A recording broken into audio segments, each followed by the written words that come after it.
igualar os regimes próprios também, então, não podemos aceitar. Financiamento da Previdência. Se tomarmos esse item, que eu acho que já é o 7º, junto com o debate que vocês terão no segundo tempo aqui, sobre o 257, que chama de refinanciamento da dívida dos estados, que, na verdade, é o arroxo que se quer estabelecer como isonomia para os estados, ali já põe a possibilidade, embora não absolutamente clara, em alguns estados já estão começando a discutir a elevação da contribuição previdenciária do trabalhador para 14%. Certo? 14%. A isonomia é essa, subir. Por quê? Porque financiar a Previdência, qual é o diagnóstico? Está em crise, está quebrado. Precisa ter rendas, precisa ter outra fonte de financiamento, certo? Precisa ter outra fonte de financiamento. A CNA, que está aí, a Confederação Nacional da Agricultura, entidade que a estudiosa da Previdência, Kátia Abreu, comanda, diz o seguinte: não vamos pagar esses impostos. Eles dizem, não vamos pagar e fica tudo bem. Por quê? Porque os capitais no Brasil já têm um custo Brasil muito alto, e é por isso que eles estão com dificuldades, etc., etc., em crise, não é? Então, se eles não pagam e dizem, nós não vamos pagar, sai do lombo de quem? Do nosso, aumentando para 14% a alíquota, certo? Esses são os pontos gerais da contrarreforma. Esses são dos governos, dos dois governos, certo? Dos dois. Quanto tempo já falei? Mais do que eu deveria. Vou fechar aqui com a FUNPRESP, que é uma das razões para a contrarreforma. Nós somos todos servidores públicos aqui, ou conhecemos o serviço público municipal, federal e estadual, e com a emenda 41/03 do governo do presidente Luiz Inácio Lula da Silva, se estabeleceu que, a partir do momento que se instituísse previdência complementar, eu falei do regime geral e do regime próprio, né? Agora eu vou falar da previdência complementar. A previdência, que se instituísse o regime complementar, a previdência dos servidores públicos passaria a ser pública até o valor máximo do pago no regime geral. Hoje, R$ 5.189,68, certo? Esse é o valor máximo que se paga no regime geral. Então, a lei foi aprovada em 2003. E aí, a previdência complementar é dividida em duas possibilidades: o regime geral e o regime próprio. Previdência aberta e previdência... Eu estou aqui tentando correr, estou falando até bobagem. Regime geral e regime próprio, públicos. Previdência privada. Previdência complementar aberta, previdência complementar fechada.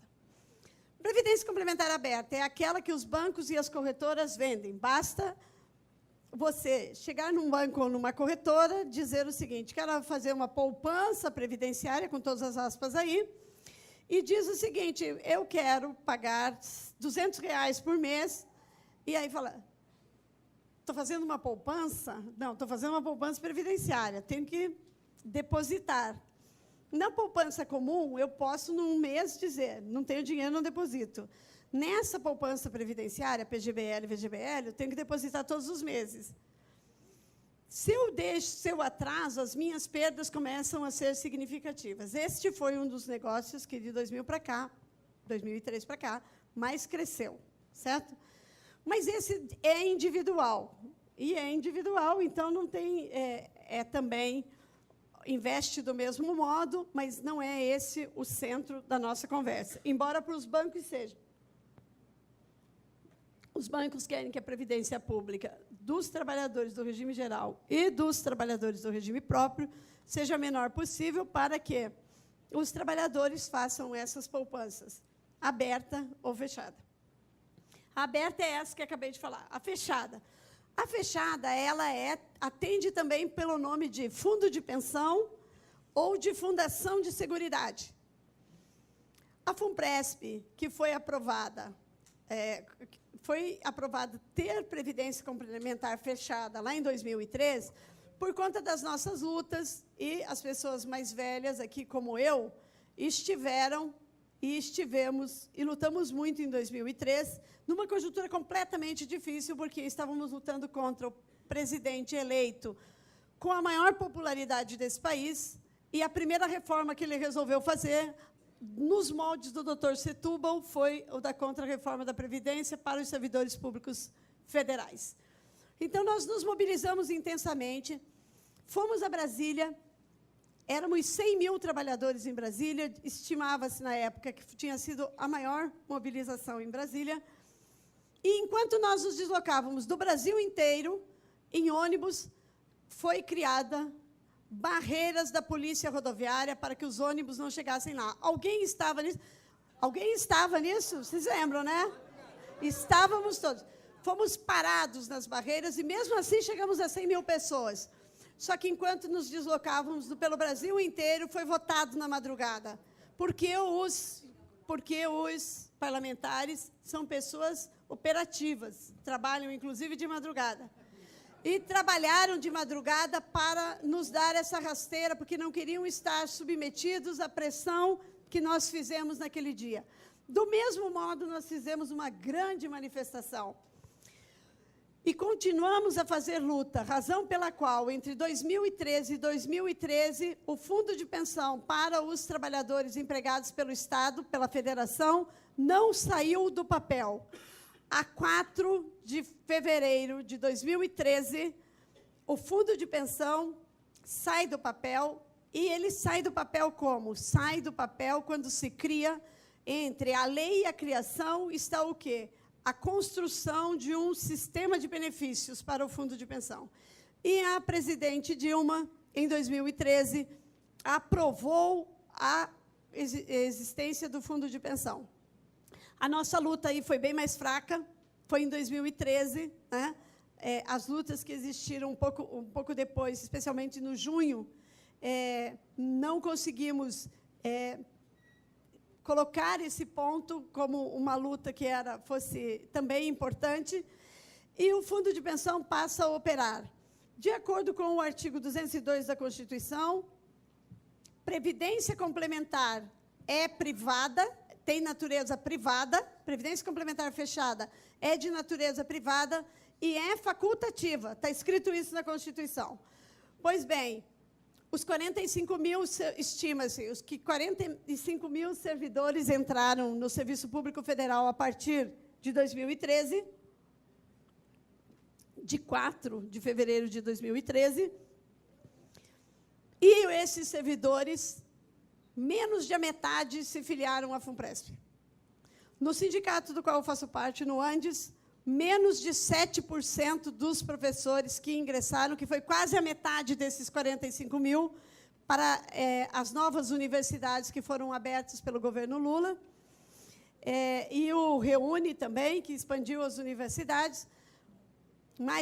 Cerca de metade desses 45 mil, 20 mil, cerca de 20 mil foram professores universitários, nas federais e nos institutos federais. E nós temos a mais baixa filiação a esse instrumento do mercado de capitais. Mas a filiação também não é muito alta em todo o serviço público. Tem, então, o capital e o governo um problema sério. Aquilo que, em 5 anos, deveria ter 500 mil filiados, não deve chegar a 50 mil. Não deve chegar a 50 mil. Os dados eles não nos oferecem, né? Mas não deve chegar a 50 mil. Deve ser bem menos, inclusive. Então, o que acontece? O fetiche pelo número 4, 4 de fevereiro de 2013, 4 de novembro de 2015. O que acontece em 4 de novembro de 2015? Para reverter a maior, na minha opinião, a maior vitória que nós tivemos desde 2003, que foi praticamente inviabilizar esse fundo de pensão, e já vou dizer o que ele é. faz-se uma lei, a 13.183, e diz que os trabalhadores que ingressarem no serviço público a partir daquela data, e era retroativo, eles tiveram que desdizer, disseram que era retroativo a 2013, estariam filiados automaticamente ao fundo de pensão. Reparem que o artigo 202 da Constituição diz que não há, que é facultativa. Facultativa é a escolha. Automaticabilidade é um golpe contra a nossa escolha por uma previdência pública. Então, disseram que, pela automaticabilidade, nós temos, o conjunto dos servidores, temos uma ação direta de inconstitucionalidade. Já vou terminar e já vou avisar que eu minto às vezes. Mas vou terminar mesmo. Passamos a ser filiados a despeito da nossa vontade. Os trabalhadores que ingressaram a partir de 4 de novembro de 2015 são filiados, mesmo que não queiram. E têm 90 dias para se desfiliarem. E os professores e os servidores, por onde eu tenho andado, têm me dito que é absolutamente difícil se desfiliar da FUNPRESP. Tem que desfiliar em 90 dias e a FUNPRESP devolve em até 60 dias aquilo que ela nos pegou por já 90 dias. Vai para cento e tantos dias, né? 120, 150 dias. Esse dinheiro lá, corrigido, obviamente, não pela taxa Selic. O que é uma previdência complementar, seja aberta ou fechada? Recolhe o dinheiro dos trabalhadores e investe em... Essa é, de fato, a última coisa que eu digo antes do debate. Investe de duas formas. Ou compra títulos de dívida pública, e o jornal Valor divulgou, nesta semana, que hoje a Previdência, sem dizer se é fechada ou aberta, e eu não tive tempo de verificar isso nos sites do Estado brasileiro, ou a Previdência Complementar, suspeito que seja fechada, passa a ter, pela primeira vez na história da dívida do país, a maior cota da dívida pública.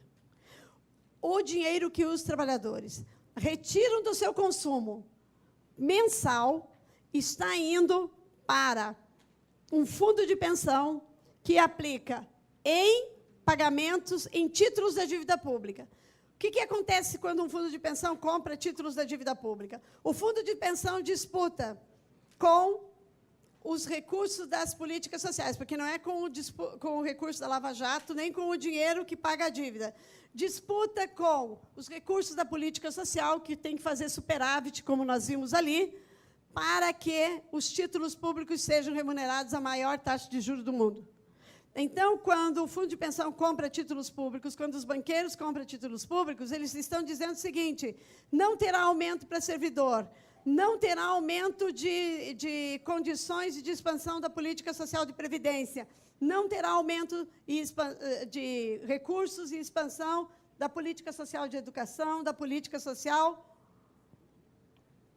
de saúde. Ao contrário, porque tem que sobrar para remunerar a dívida. A Previdência hoje detém, por esse último dado desta semana, 23,8% da dívida pública. Passou dos bancos, passou dos investidores privados. E aposto que tem gente comemorando, que se diz trabalhador, que tem gente comemorando. Se não investe em títulos públicos, pode investir, ou investe em títulos públicos e investe em ações das empresas lucrativas.